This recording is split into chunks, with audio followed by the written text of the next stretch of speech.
Blood is thicker than water, but cash is thicker than both. When Arthur Pendleton, a man made of Iowa topsoil and stubborn pride, finally passed away, his 6 sons descended on the 850-acre family estate like vultures to a fresh carcass. They had it all figured out: subdivide the land, sell it to the highest corporate bidders, and walk away millionaires. To their sister, Ilara, the only one who actually stayed behind to bleed and sweat for the farm, they left nothing but a rusted 1954 Farmall Super M tractor. They laughed in her face, calling it a fitting inheritance for a dirt-poor farm girl. But they forgot one crucial thing. Arthur hated greed, and he built that farm with a secret that was bolted straight into the chassis of that old red machine. The rain was coming down in sheets the day they buried Arthur Pendleton. It was the kind of cold, biting Midwestern rain that turned the rich black soil of Oakhaven Farm into a thick, clinging mud. It was fitting, really. Arthur had spent 78 years wrestling with that mud, coaxing corn, soybeans, and life out of it, and now it was claiming him back. Ilara Pendleton stood by the open grave, the water dripping off the brim of her dark, wide-brimmed hat. At 32, she was the youngest of the 7 Pendleton children, and the only daughter. Her hands, shoved deep into the pockets of her black wool coat, were calloused and scarred, the hands of a woman who knew how to rebuild a diesel engine, deliver a breached calf in the dead of winter, and balance the farm's increasingly precarious ledger. She hadn't slept properly in weeks, having spent the last months of her father's life alternating between managing the harvest and managing his hospice care. Standing on the opposite side of the grave, huddled under large, expensive golf umbrellas, were her 6 older brothers. To Ilara, they looked less like grieving family members and more like a board of directors waiting for a hostile takeover to finalize. Thomas, the eldest, stood rigidly in a bespoke charcoal suit that cost more than Ilara's truck. He was an investment banker in Chicago, though rumors of a massive impending SEC investigation had been quietly trailing him for months. Next to him was Richard, constantly shifting his weight, checking his phone beneath the umbrella. Richard lived in Las Vegas, officially a hospitality consultant, unofficially a man who owed money to men who did not forgive debts. William, the 3rd son, wore a somber but heavily rehearsed expression. He was a state senator 2 counties over, currently in the middle of a brutal, expensive re-election campaign. He kept scanning the small crowd of mourners, nodding to potential donors. Beside him were Edward and Charles. Edward, who hadn't held a steady job since the late 90s, lived off a trust fund from their late mother that was rapidly running dry. Charles was a hothead with 3 failed marriages and a string of bankrupt auto body shops. Finally, there was Henry, the silent one. Henry was a real estate developer in Des Moines, a man who looked at open pastures and saw nothing but strip malls, cul-de-sacs, and dollar signs. Not one of them had visited Arthur in the last 2 years. Not when his heart began to fail. Not when the old barn roof collapsed under the snow of 2024. They only showed up when the county hospital called to say the old man had finally flatlined.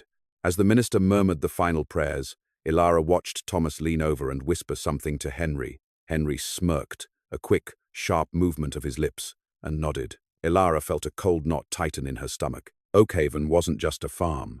It was 850 acres of prime, unbroken agricultural land, situated right on the edge of an expanding suburban corridor.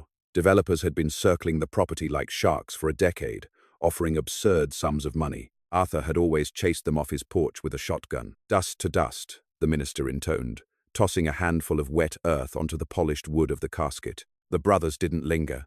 As soon as the service concluded, they practically sprinted for their rented SUVs. Ilara stayed behind until the gravediggers had finished their work, placing a single, rain-battered sprig of wheat on the turned earth. "I know they're coming for it, Dad," Ilara whispered to the cold wind, "but I won't let them take the heart of this place." An hour later, Ilara pulled her battered F-150 up the long gravel driveway of Oakhaven. The farmhouse, a massive, sprawling Victorian structure built in 1910, looked lonely against the grey sky. There were 6 luxury vehicles parked haphazardly on the front lawn, their tires tearing deep ruts into the grass Ilara had mowed just 3 days prior. She took a deep breath, killed the engine, and walked inside. The house already felt violated. The brothers were in the study, Arthur's sacred space. The smell of cheap cigars and expensive cologne masked the familiar scents of old paper and pipe tobacco. "Look, all I'm saying is we need to move fast." William's booming, politician voice echoed down the hallway. "The zoning board meets on the 15th. If we can present the subdivision plan by then, we fast-track the permits. We aren't subdividing the whole thing, Will, Henry replied sharply. The southern 300 acres are prime for commercial zoning. A logistics hub, Amazon or FedEx would pay top dollar. Ilara stepped into the doorway. The 6 men paused, turning to look at her. There was no warmth in their eyes, only the irritation of an interruption. The dirt is barely settled on his grave, Ilara said, her voice low and steady. And you're already selling the farm. Thomas adjusted his cuffs. Be realistic, Ilara. Dad was a dinosaur. Farming this much land as an independent operator is a losing game. The property taxes alone are a nightmare. It's an asset, and it needs to be liquidated. It's a legacy, Ilara fired back. It's a working farm. It's a paycheck, Charles scoffed, leaning against Arthur's mahogany desk. And frankly, sis, it's not up to you. Dad was traditional. We all know how old-school men distribute their wealth. The sons get the land. You'll probably get a nice little cash stipend to go open a bakery or whatever it is you do. Ilara's jaw tightened.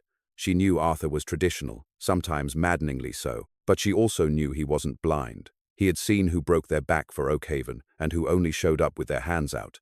We read the will tomorrow, Ilara said, turning on her heel. Until then, get your damn cars off my lawn. At 10 a.m. the following morning, the Pendleton siblings gathered in the claustrophobic, oak-paneled office of Harrison Caldwell, Arthur's attorney for the past 40 years. Caldwell was a man who looked like he had been born in a 3-piece suit, his face lined with the stress of 1,000 small-town legal battles. He sat behind a desk piled high with manila folders, looking at the 7 siblings with a mixture of professional detachment and deeply hidden pity. The brothers sat in a semicircle of leather chairs, leaning forward like greyhounds in the starting box. Ilara stood by the window, watching the traffic crawl through the center of Blackwood County. Thank you all for coming, Caldwell began, adjusting his thick, horn-rimmed glasses. Arthur's passing is a great loss to this county.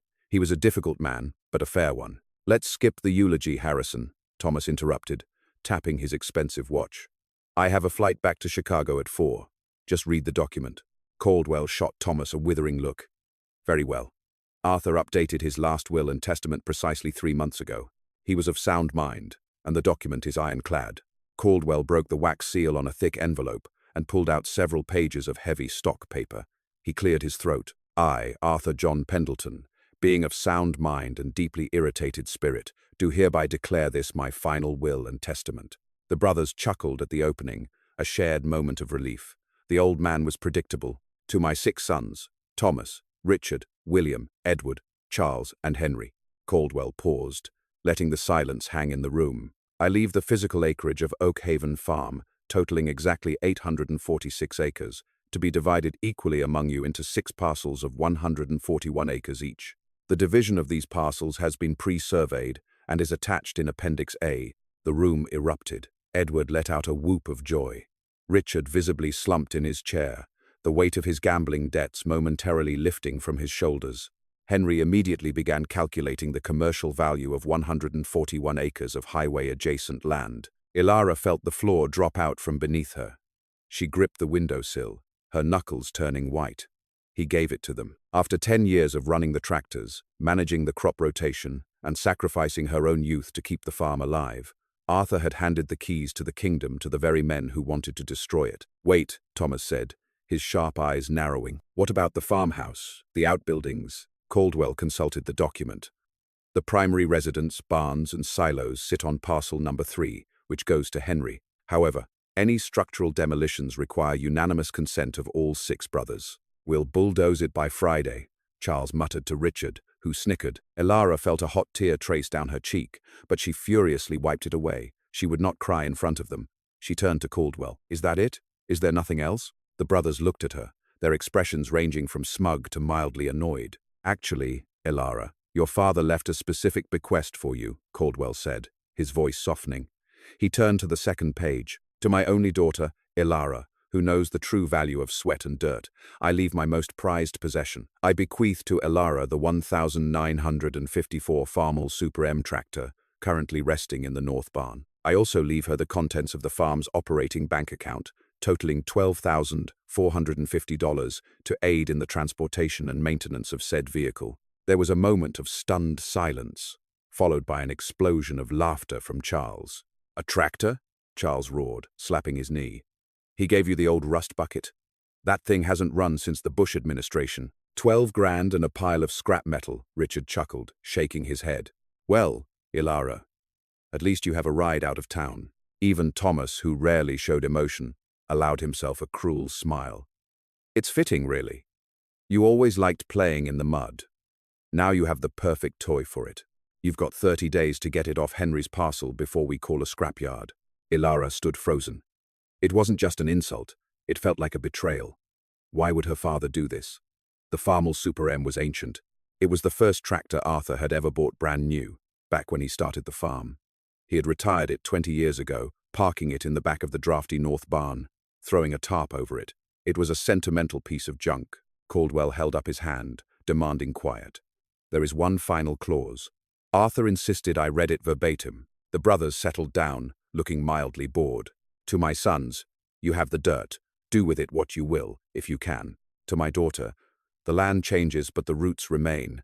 Keep the old red girl running. She's got more pull than she looks. Cryptic old fool, Thomas muttered, standing up and buttoning his jacket. All right, Harrison, we'll need copies of the surveys and the deeds transferred by Monday. Henry, William, let's go. We have a meeting with the zoning commissioner at 1 o'clock. As the brothers filed out of the office, clapping each other on the back and making dinner reservations at the nicest steakhouse in the county, Ilara remained rooted to her spot. Caldwell slowly packed up his briefcase. When the room was empty, save for the two of them, he walked over to Ilara. He didn't offer a platitude. He just reached into his coat pocket and pulled out a small, heavy brass key attached to a leather fob. Your father gave me this 5 years ago, Caldwell said quietly. He told me to give it to you, and only you. After the will was read, Ilara took the key. It was old, the brass tarnished and smooth from years of handling. What does it go to, Harrison? I have no idea, Ilara, the old lawyer sighed. But your father, he played chess while everyone else was playing checkers. He told me to tell you one thing. Tell her to check the toolbox.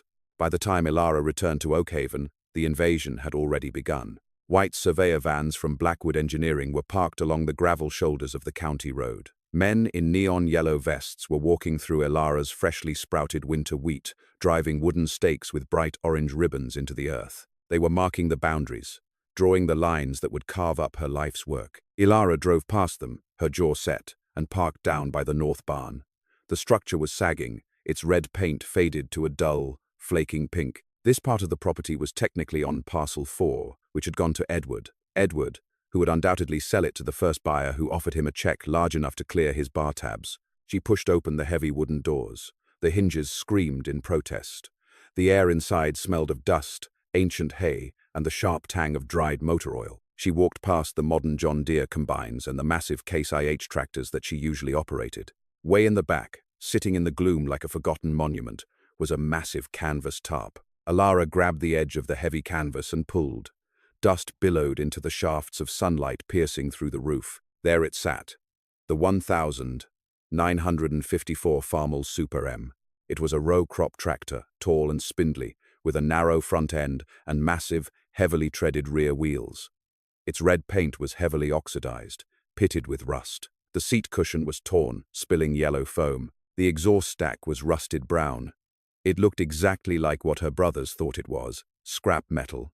Ilara walked around the massive machine, running her hand along the cold iron of the rear axle. She remembered riding on her father's lap on this very tractor when she was 5 years old, the roar of the 4-cylinder engine shaking her bones, the smell of diesel smoke in her hair. Keep the old red girl running. She's got more pull than she looks. Ilara climbed up onto the steel operator's platform. She slid into the worn seat. She looked down at the control panel, the rusted throttle lever, the clutch pedal. Then, she remembered Caldwell's words. Check the toolbox. On the Farmall Super M, the factory toolbox was a small, heavy steel compartment bolted right beneath the fuel tank, just ahead of the steering column. Ilara leaned forward. The box was there, painted the same faded red as the chassis, but there was something different about it. She wiped away a thick layer of grime. The original latch had been removed. In its place, heavily welded onto the thick steel, was a heavy-duty, brass-plated master padlock. It looked entirely out of place on the vintage machine. It was modern, heavy, and impenetrable without a cutting torch. Or RK. Ilara's heart began to hammer against her ribs. She reached into her pocket and pulled out the brass key Caldwell had given her. Her hands were shaking slightly. She inserted the key into the padlock. It slid in smoothly. She turned it. Click. The heavy lock snapped open. Ilara pulled it off the hasp and tossed it onto the floorboards. She lifted the heavy steel lid of the toolbox. Inside, it wasn't filled with rusted wrenches, spare linchpins, or grease rags. The box was lined with water-resistant neoprene. Resting snugly inside was a thick, legal-sized envelope, wrapped in heavy plastic, and a small, leather-bound journal. Ilara pulled them out. She opened the journal first. The handwriting was unmistakably Arthur's, sharp, jagged, and aggressive. The first page was dated nearly 6 years ago. Ilara, if you are reading this, I am dead, and your brothers are currently acting like jackals tearing apart a carcass. I know what they want. I've known for a decade. Thomas thinks he's smarter than me. Henry thinks I don't know about the zoning board bribes. I know it all. I gave them the dirt. Let them measure it. Let them put their little wooden stakes in the ground. They think they own Oakhaven now, but they don't know a damn thing about how land actually works in Blackwood County. Ilara flipped the page. 80 years ago, my father bought this land from the county during a tax sale. But the deed was strange. It was tied to an old agricultural trust, established in 1890, designed to prevent the railroad monopolies from buying up farmland. The trust stipulates that the land can be passed down, but the mineral rights, the water rights, and the absolute veto power over any non-agricultural development belong solely to the active operator of the estate. Ilara stopped breathing. The active operator. She quickly unwrapped the heavy plastic from the legal envelope. Inside was a stack of yellowed, ancient documents, thick with legal seals, along with a modern, notarized certificate dated recently. She read the modern certificate. Declaration of the active operator of the Oakhaven Agricultural Trust. I, Arthur John Pendleton, do hereby declare that the sole and exclusive active operator of the Oakhaven Trust is the individual who holds possession of the original 1954 Farmall Super M, serial number F45892, which serves as the physical proxy of the operator's status, as logged in the county charter. Ilara stared at the paper. It was a grandfather clause, a bizarre, archaic, entirely legal loophole. Her father hadn't just given her a tractor. He had given her the keys to the entire kingdom. The brothers owned the dirt on paper, but Ilara owned the rights to the dirt. Without her permission, they couldn't pour a single ounce of concrete. They couldn't lay down a single road. They couldn't subdivide. She looked back at the journal. They will try to crush you, Ilara. They will bring lawyers, threats, and money. But the law is the law. To legally maintain your status as the operator under the 1890 Charter, the proxy machine must be functional and utilized for the betterment of the estate. That means you have to get the old red girl running again, and you have to use her to tear up their surveyor stakes. Give 'em hell, sweetheart. A slow, dangerous smile spread across Ilara's face. The tears from the graveyard were gone, replaced by a burning, incandescent fire. She looked down at the rusted controls of the Farmall. It needed a new battery, probably a rebuilt carburetor, a full flush of the fuel lines, and fresh spark plugs. Outside, the faint sound of William's voice carried on the wind as he argued with a surveyor about property lines. They were already counting their millions. They thought they had won. Ilara hopped down from the tractor, her boots hitting the dirt floor with a heavy thud. She walked over to her modern tool chest, grabbing a socket set, a wire brush, and a can of engine starter. "All right, Dad," Ilara whispered, pulling her hair back into a tight ponytail. "Let's see if we can wake this old girl up." For 3 days and 3 nights, the North Barn became Ilara's entire universe. The rest of Oakhaven was a beehive of corporate activity. From the high, dusty windows of the barn, Ilara could see Henry walking the property lines with Donovan Hayes, a ruthless commercial developer from Des Moines known for paving over half of Polk County. She watched William staging photo ops near the main silos for his re-election campaign, pointing dynamically at the horizon as if he had built the farm himself. They were treating Oakhaven like a corpse, picking the meat clean while the heart was still warm in its chest. But inside the barn, Ilara was breathing life back into a ghost. The 1954 Farmall Super M was stubbornly refusing to wake up. The decades of neglect had practically fossilized the machine's vital organs. Ilara's hands were stained black with grease, her knuckles scraped raw from slipping wrenches. She had drained the fuel tank, catching the foul, varnish-smelling remnants of 20-year-old gasoline in a rusty bucket. She spent 14 straight hours pulling the carburetor apart piece by microscopic piece, soaking the brass floats in solvent, and scrubbing the jets with a toothbrush until her eyes watered from the fumes. The real nightmare was the electrical system. The old 6-volt positive ground setup was notorious for being temperamental, and mice had chewed through the primary wiring harness. Ilara had to splice and resolder every connection, relying on an old, grease-stained manual she found shoved under the seat. On the morning of the 4th day, Thomas knocked on the barn door. He didn't wait for an invitation, stepping inside and fastidiously brushing a stray piece of hay off his $800 suit. "Ilara," Thomas said, his voice dripping with condescension. "I'm glad I caught you. We're finalizing the preliminary demolition permits. Since this barn sits on Edward's parcel, the bulldozers will be here next Tuesday. You need to have this scrap iron moved by Monday evening." Ilara didn't look up from the distributor cap. "I have 30 days, according to Harrison Caldwell." Edward signed an accelerated waiver. Thomas countered smoothly. "He's eager to get the environmental soil testing done for the logistics center. If this thing isn't gone, we're having it impounded as abandoned property." He paused, looking at her oil-streaked face. "Don't make this harder than it has to be, Ilara. Take the 12 grand Dad left you. Move to the city. Start fresh. You lost." Ilara finally set down her wrench. She wiped her hands on a rag, her eyes locking onto her eldest brother's. "I'll be out of this barn by noon, Thomas." Thomas smiled, a thin, victorious line. "Good. I'm glad you're finally seeing reason." He turned and walked out. Ilara waited until his footsteps faded on the gravel. She climbed up into the iron seat of the Super M. She had replaced the battery. She had primed the fuel pump with fresh gasoline. She had cleaned the points on the magneto.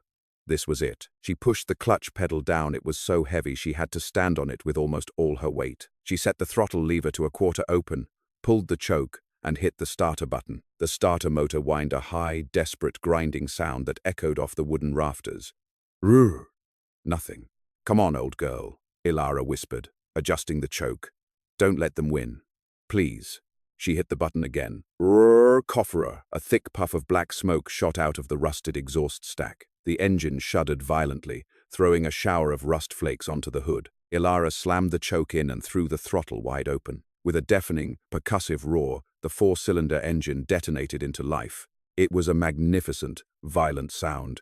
The Farmall didn't purr, it hammered, the sheer torque of the massive pistons shaking the entire chassis. A massive cloud of grey exhaust filled the roof of the barn, smelling of burnt oil and victory. Ilara let out a raw, uninhibited scream of triumph that was entirely drowned out by the roar of the machine. She wrestled the heavy gear shift into first, her muscles straining against the unsynchronized transmission. She released the clutch. The massive, heavily treaded rear tires bit into the dirt floor, and the Farmall surged forward like a chained beast finally slipping its collar. Outside, Henry, William, and the developer, Donovan Hayes, were standing near the edge of the winter wheat field, admiring a freshly driven line of wooden surveyor stakes adorned with neon orange ribbons. The heavy wooden doors of the north barn exploded outward. The brothers spun around in shock as the massive red tractor breached the sunlight, blowing a column of dark smoke into the clear blue sky. Ilara sat high upon the seat, her hair blowing wildly behind her, her face a mask of absolute, unapologetic defiance. She didn't steer toward the county road. She cranked the heavy, non-power steering wheel hard to the left, aiming the tons of rolling iron directly at the property line. "What is she doing?" Henry screamed, dropping his blueprints. Ilara dropped the tractor into second gear. The engine roared louder. She hit the edge of the field, the massive rear tires tearing deep, vicious gouges into the soft earth. She lined the narrow front tires up perfectly with the first surveyor stake. Crack! The heavy iron axle snapped the wooden stake like a toothpick, grinding it into the mud. "Hey, stop," William bellowed, sprinting toward the field, his polished loafers sinking into the mud. Ilara couldn't hear him. She didn't want to. She kept the throttle steady, driving a straight, relentless line down the edge of the field, flattening every single orange ribbon stake the surveyors had spent 3 days perfectly plotting. With every stake that snapped beneath the tires of Arthur Pendleton's proxy machine, Ilara was legally asserting her dominance over the Oak Haven Agricultural Trust. When she reached the end of the line, leaving a quarter-mile of destroyed markers in her wake, she pulled the throttle back, letting the engine idle in a heavy, rhythmic thud. She turned the tractor around to face her brothers, who were now running toward her, purple with rage. The war had officially begun.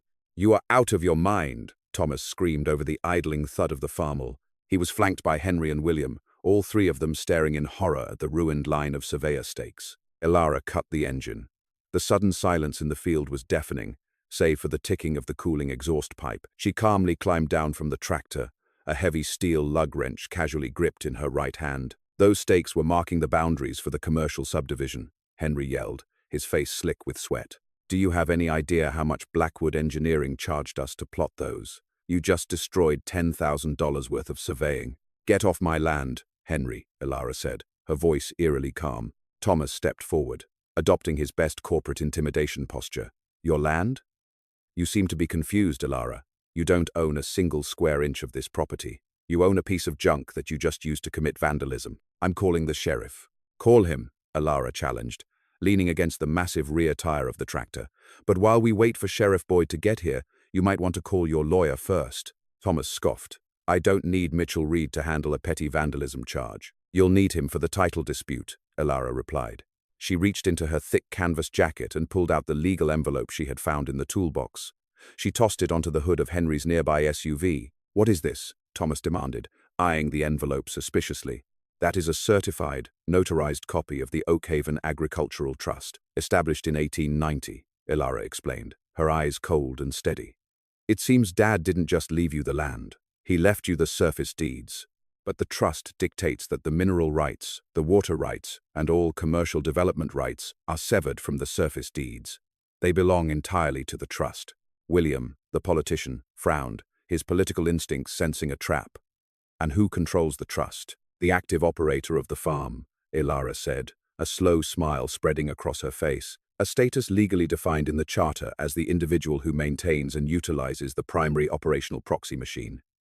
She patted the rusted flank of the Farmall Super M. Dad registered this exact serial number with the county clerk 5 years ago. I am the active operator, and I'm officially exercising my absolute veto power over your subdivision. The brothers stared at her. For a long, agonizing moment, the only sound was the wind rustling through the wheat. You're bluffing, Thomas finally choked out, though his voice lacked its usual venom. He snatched the envelope off the hood of the SUV, ripping it open. He scanned the yellowed documents and the freshly notarized addendum signed by their father. As Thomas read, the color completely drained from his face. He was an investment banker. He knew contract law. He understood exactly what he was looking at. Well, Henry demanded, grabbing Thomas's arm. What does it say? It's a grandfathered covenant, Thomas whispered, staring at the paper as if it were radioactive. It's an anti-monopoly mechanism from the railroad era. The surface owner can't alter the zoning or break ground for non-agricultural use without the express, written permission of the active operator. Which means, Ilara interjected, stepping forward, you own the dirt. You pay the property taxes on the dirt, but you can't build a damn thing on it.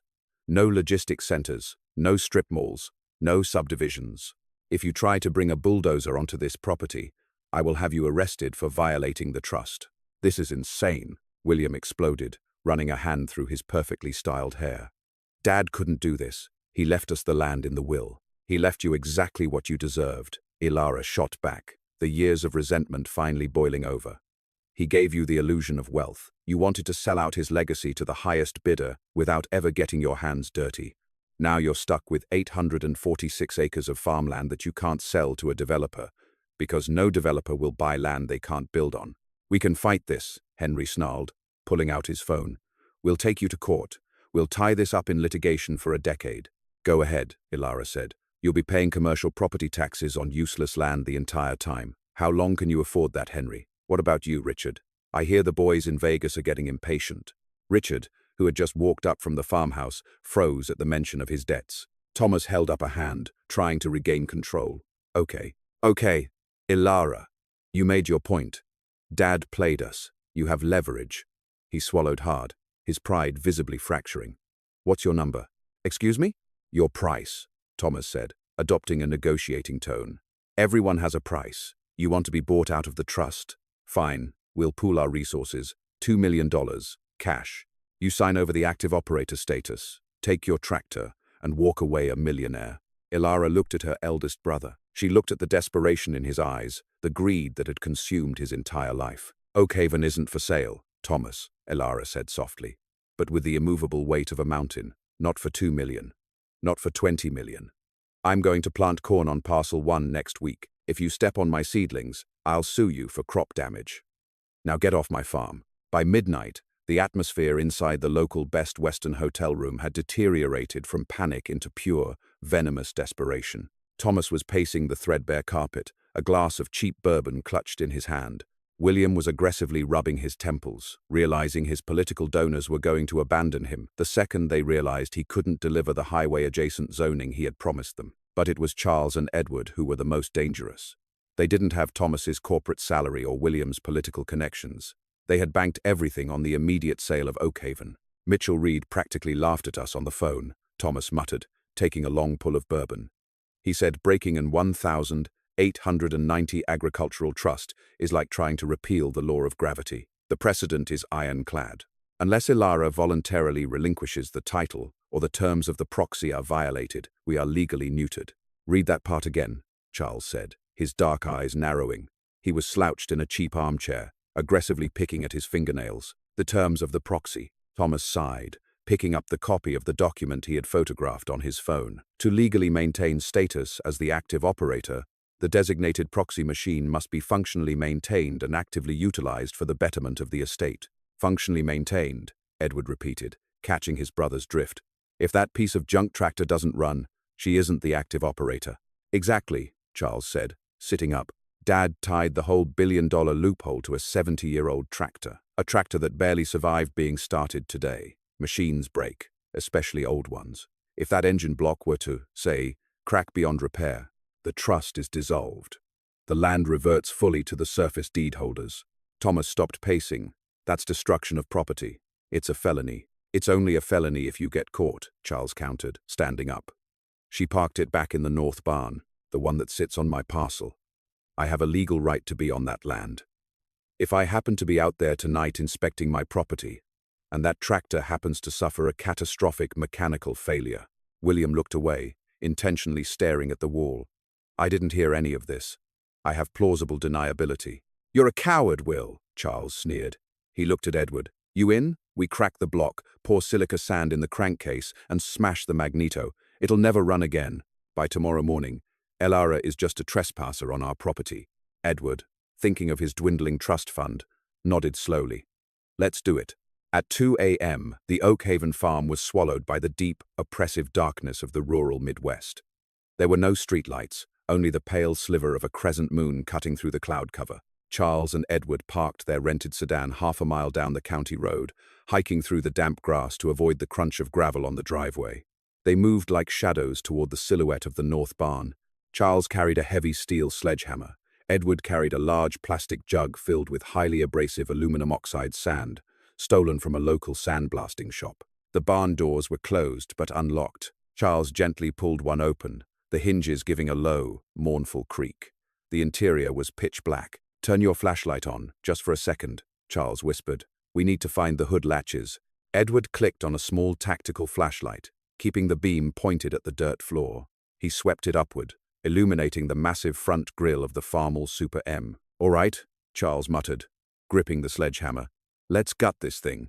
He stepped forward, raising the hammer to smash the cast-iron engine block. Suddenly, the barn was flooded with blinding, agonizing light. Charles shouted, dropping the hammer as three massive, high-lumen halogen work lights mounted to the rafters snapped on simultaneously. The sudden transition from pitch black to daylight was completely disorienting. Drop the jug, Edward.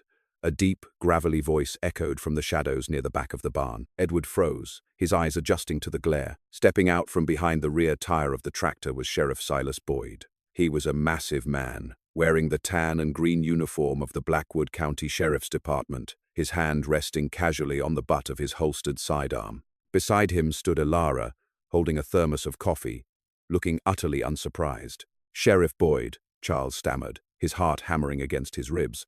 This isn't what it looks like. This barn is on my property. I have the deed. You might have the deed to the dirt, Charles, Sheriff Boyd said slowly, walking forward and kicking the sledgehammer away from Charles's feet. But you don't own the machinery inside it. And breaking and entering with intent to destroy agricultural property is a Class D felony in this state. We didn't break in, Edward pleaded, dropping the jug of sand, which spilled onto the dirt. The door was unlocked. Doesn't matter, Ilara said, taking a sip of her coffee. I installed motion sensor cameras this afternoon. The feeds go straight to my phone. I saw you park on the highway, I knew you couldn't resist, Charlie. You never were smart enough to play the long game. Charles glared at her, his fists clenched. You set us up. I protected my property, Ilara corrected him. Dad knew exactly who you were. He knew you'd try to cheat the system the second you realized you couldn't buy your way out. Sheriff Boyd pulled a pair of heavy steel handcuffs from his belt. Turn around, boys. Hands behind your backs. Wait, Charles panicked, stepping back. We're family, Ilara. You're really going to send your own brothers to jail over a pile of dirt? It's not just dirt, Ilara said softly, stepping closer to the rusted red tractor. It's Oakhaven. And you aren't family. You're just developers who happen to share my last name. As Sheriff Boyd clicked the cuffs onto Charles's wrists, reading him his Miranda rights, Ilara looked at the Farmall. The engine was cold, but it felt alive to her now. It was the shield her father had forged to protect the only thing he had ever truly loved. 2 brothers were down. 4 remained.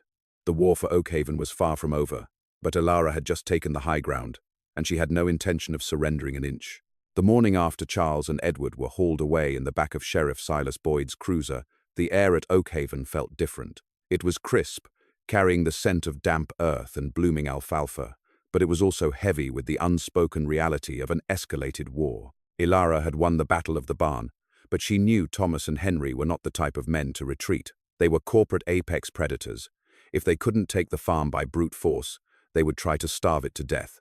By 9 a.m., Thomas and Henry were sitting in the plush, mahogany-paneled office of Gregory Finch, the president of Blackwood County Savings and Loan. Finch was a timid man who had spent his entire career operating in Arthur Pendleton's imposing shadow. Now, with Arthur gone, Thomas smelled blood in the water. "Let me be perfectly clear, Gregory," Thomas said, smoothing the lapels of his suit. "My brothers and I hold the surface deeds to Oakhaven. We are the legal owners of the physical asset. Ilara is operating under an archaic, disputed trust clause. We are currently petitioning a federal judge for an injunction to dissolve it." Finch nervously adjusted his glasses. "Be that as it may, Thomas, the trust is currently valid under county law. Ilara holds the status of active operator, which requires her to actually operate the farm," Henry interjected, leaning over Finch's desk. "She has 846 acres to plant. That requires seed, fertilizer, diesel, and labor. Dad left her 12 grand. That won't even cover the fuel for a week. We know she relies on the farm's annual operating credit line from this bank to fund the spring planting." Thomas offered a cold, calculated smile. "As the surface deed holders, we are formally withdrawing our consent for any liens to be placed against the property. If you extend a single dime of credit to Ilara Pendleton, you are doing so on an unsecured basis. When we break the trust, and we will not honor that debt. You will lose hundreds of thousands of dollars, Gregory." Finch paled. The threat was explicitly clear. He was a small-town banker, and he couldn't risk the institution's capital on a volatile family civil war. When Ilara arrived at the bank an hour later, the receptionist wouldn't even meet her eyes. Finch was apologetic but unyielding. "I'm sorry, Ilara," Finch stammered, looking at his hands. "Your brothers have tied my hands. Without the surface deeds as collateral, I can't release the seasonal operating funds. The board won't allow it. Your accounts are frozen." Ilara walked out of the bank into the bright midday sun, the weight of the world pressing down on her shoulders. Thomas had found her weak point. To maintain her status as the active operator, she didn't just have to drive the old Farmall around the yard. The 1890 charter specifically stated the machine must be utilized for the betterment and active agricultural yield of the estate. She had to plant a crop. If the fields lay fallow, the trust would be nullified by default, and the land would revert completely to her brothers. She had no credit, $12,450 in cash, and over 800 acres of empty dirt staring back at her. Ilara drove her rusted F-150 to the Blackwood Agricultural Co-op, a massive complex of grain elevators and supply warehouses on the edge of town. She parked and walked into the dusty office of Silas McCreary, the grizzled, one-eyed manager who had been running the co-op since the late 70s. Silas was pouring coffee from a stained glass pot when she walked in. He took one look at her face and sighed. "I heard about the bank, Ilara. Word travels fast in this county. Thomas is a vicious son of a gun. I'll give him that. I need seed, Sil," Ilara said, skipping the pleasantries. "I need enough Pioneer hybrid corn to cover 600 acres and enough soybeans for the rest. And I need it on credit, personal credit." Silas scratched his silver beard, sitting heavily in his creaking desk chair. "Ilara, that's near $100,000 in seed. Not to mention the anhydrous ammonia you'll need. I run a cooperative, not a charity. My board would have my hide. Silas, you know what happens if I don't plant? Elara pleaded, placing her calloused hands on his desk. My brothers will pave over Oakhaven. They're already talking to Donovan Hayes. You know Hayes. He won't just build a logistics center, he'll poison the local water table with the runoff. My father spent his life protecting that topsoil. Silas looked out the window toward the towering grain silos. He remained silent for a long time. In the summer of 1988, Silas finally said, his voice dropping to a gravelly whisper, "We had a drought that nearly wiped this county off the map. My farm went bankrupt. The bank foreclosed. I was ready to put a shotgun in my mouth. Your daddy, Arthur, drove over to my place in that old red Farmall of his. He didn't say a word. He just handed me a cashier's check that covered my mortgage for the year. He told me to pay him back when it rained." Silas turned his good eye back to Elara. "Your dad never let me pay him back. He said the county needed farmers more than he needed the cash." Silas opened a massive ledger on his desk and grabbed a pen. "You take the seed, Elara. You take the fertilizer. We'll put it under my personal discretionary account. You pay the co-op back after the autumn harvest. But you better bring in a hell of a yield, girl, or we're both going to be ruined." Elara felt tears prick the corners of her eyes, but she blinked them away. "I won't let you down, Sil." "I know you won't," Silas grunted. "Now get out of here. You've got dirt to turn." The next morning, the real work began. Elara used her $12,450 to buy bulk diesel fuel and hire 3 local farmhands who despised her brothers, old Jebediah Ruston and his 2 nephews. To satisfy the legal requirements of the trust, the 1954 Farmall Super M had to be the lead machine. Elara hooked the ancient, roaring red tractor up to a vintage 4-row planter she had dragged out of the weeds, while Jebediah and the boys ran the massive, modern, air-conditioned John Deere planters across the bulk of the acreage.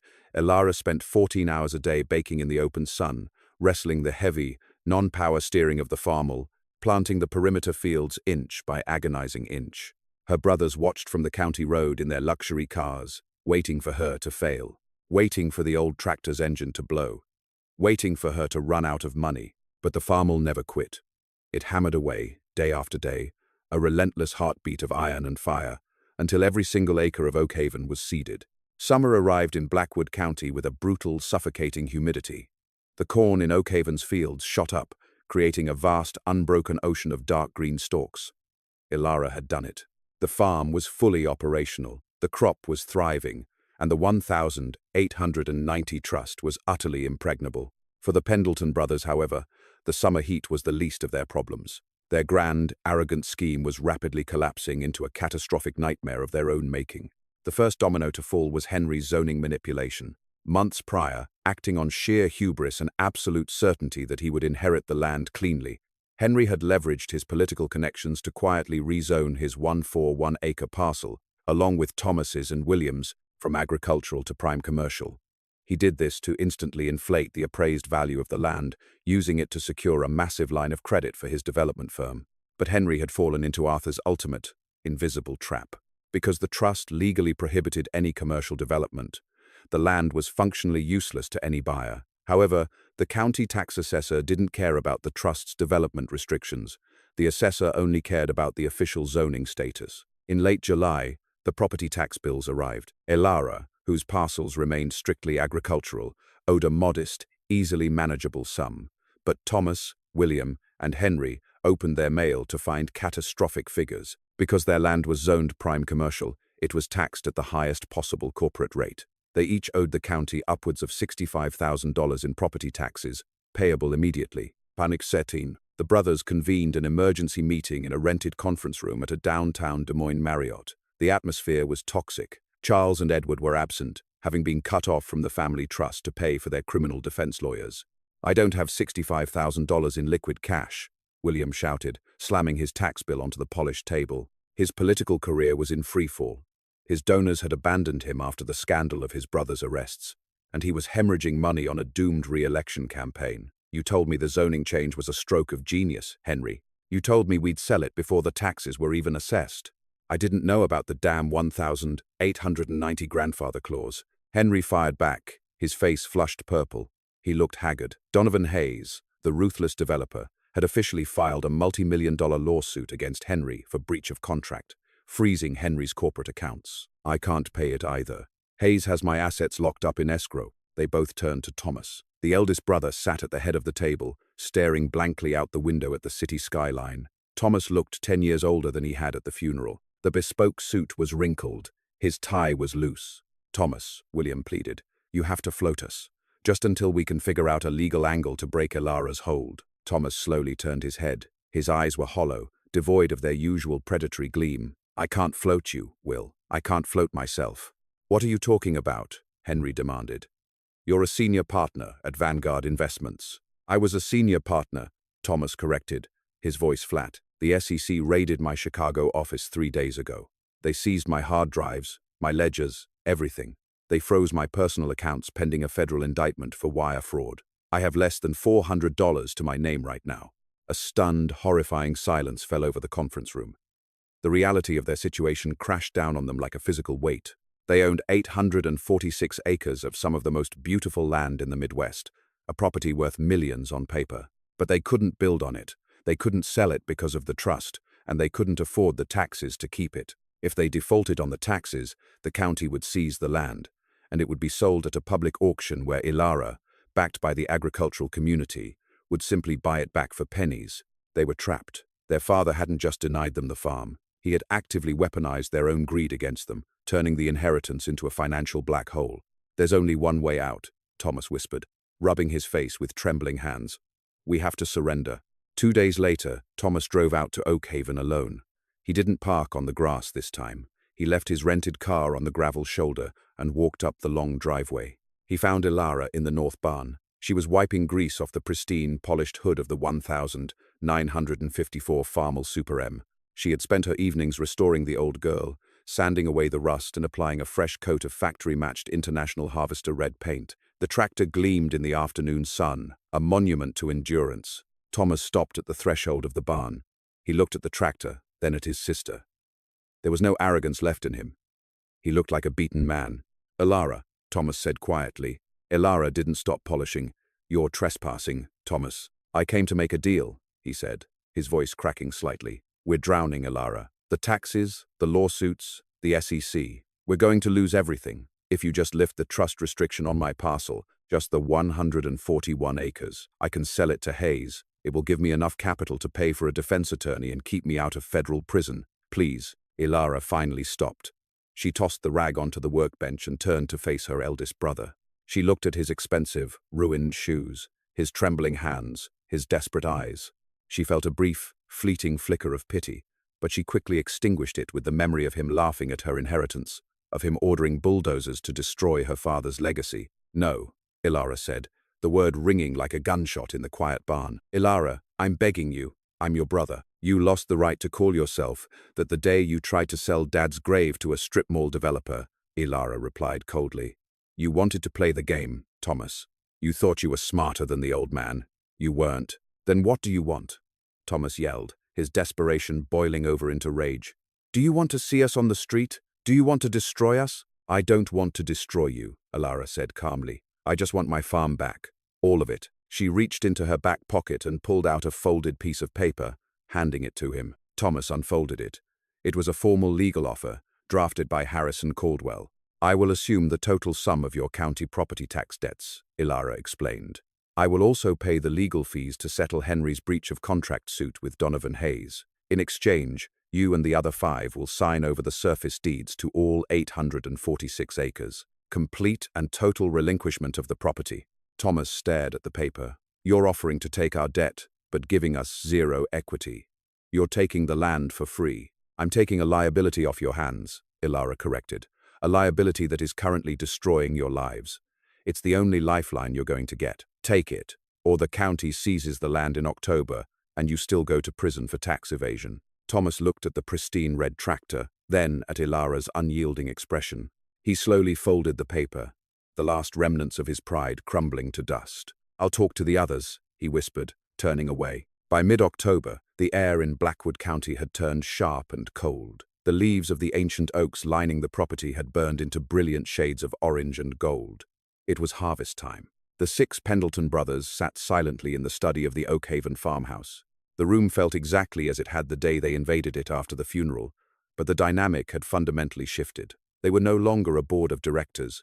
They were the defeated army signing the terms of their own surrender. Harrison Caldwell sat at the mahogany desk, carefully arranging 6 identical stacks of legal documents. Ilara stood by the window, watching a massive convoy of semi-trucks rolling down the county road. They were heading for the Oakhaven silos. Her harvest had been monumental. The heirloom corn had yielded exceptionally well, and Silas McCreary had negotiated a premium contract for her crop with a massive regional ethanol producer. The profits would easily cover her brother's tax debts, Silas's seed loan, and leave her with enough capital to officially purchase modern equipment and secure the farm's future for the next 40 years. "The contracts are straightforward," Caldwell said, adjusting his glasses. "Ilara assumes all tax liabilities for the 846 acres. In exchange, the 6 of you quitclaim the surface deeds directly to her. Oakhaven will be reunified under a single title, held by Ilara Pendleton." "And the trust?" William asked bitterly, signing his name with a heavy sigh. "The trust remains active, ensuring the land can never be subdivided," Caldwell noted with a hint of satisfaction. "Arthur's wishes will be preserved in perpetuity." One by one, the brothers stepped up to the desk and signed away their inheritance. Charles and Edward, fresh off probation for their vandalism charges, signed without making eye contact. Henry practically threw the pen across the room when he was finished. Thomas was the last to sign. He held the pen over the paper for a long time, staring at his signature line. He looked up at Ilara. "You played a hell of a hand, Ilara," Thomas said softly. "Dad would be terrified of you." "Dad knew the land belonged to the one who bled for it," Ilara replied, her voice devoid of malice, but holding no warmth. "Goodbye, Thomas. Good luck in Chicago." Thomas signed the paper, dropping the pen. The 6 brothers filed out of the study, walking out the front door and down the steps of the Victorian farmhouse. There were no luxury SUVs parked on the lawn this time. They had piled into 2 rented economy sedans. They drove away, kicking up a cloud of white gravel dust, leaving Oakhaven behind forever. Ilara listened to the sound of their engines fade into the distance. She was alone in the house, but for the first time in her life, it didn't feel lonely. It felt entirely, undeniably hers. She walked out the back door and headed toward the north barn. The air was filled with the sweet, dusty smell of harvested corn. The massive modern combines were out in the fields, driven by Jebediah and the boys, churning through the golden stalks. Ilara opened the barn doors. The 1954 Farmall Super M sat in the center of the floor, its red paint gleaming like a ruby in the autumn sunlight. It was no longer a rusted proxy, it was the undisputed heart of the estate. She climbed up into the iron seat, her hands resting comfortably on the heavy steering wheel. She didn't need to start it today. The hard work was done. She just sat there, looking out over the 846 acres of unbroken, pristine Iowa farmland. She reached out and patted the cold iron of the fuel tank. "We did it, Dad," Ilara whispered to the empty barn, a true, genuine smile finally breaking across her face. The old red girl is still running. The saga of Oakhaven Farm stands as a brutal testament to the fact that paper wealth means nothing against the enduring power of the earth and the sweat of those who tend it. Arthur Pendleton understood that greed is a fast-burning fire, but legacy requires deep, unshakable roots. He engineered a masterpiece of legal warfare, utilizing an archaic 1,890 trust and a rusted 1,954 Farmall Super M to separate the vultures from the true steward of his land. In the end, the 6 brothers were undone not just by Ilara's relentless resilience, but by their own arrogance, trapped by the very commercial zoning they thought would make them rich.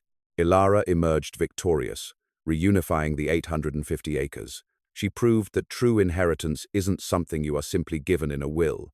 It is something you must earn, defend, and cultivate with your own 2 hands.